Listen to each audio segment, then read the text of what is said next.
Near the end of his ministry, Jesus promised Peter the keys of the kingdom, knowing that he, Jesus, would soon leave and that priesthood keys were needed by the apostles if they were to direct the work after his ascension.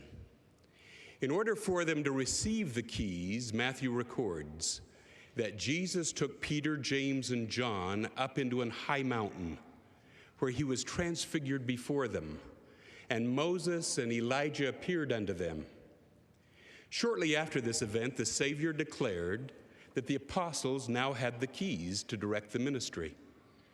The prophet Joseph Smith states that the Savior, Moses, and Elias, or Elijah, gave the keys to Peter, James, and John on the Mount when they were transfigured before him. The pattern of priesthood restoration described by Matthew is the same pattern followed in our dispensation. Apostles and prophets designated by the Lord to hold keys in earlier dispensations returned them to the earth as this dispensation began. In contrast, 19th century ministers in the Palmyra environs, not understanding the great apostasy that had taken place, believed in an entirely different process for priesthood reception.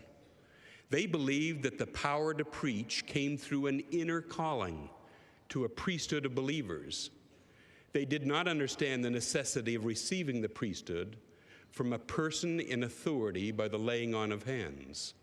Also, they did not understand the purpose or necessity of priesthood keys. The priesthood is the power and authority of God delegated to man.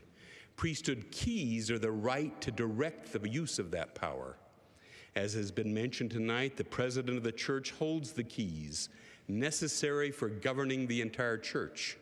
His counselors in the first presidency and the quorum of the 12 apostles also hold the keys of the kingdom and operate under the president's direction.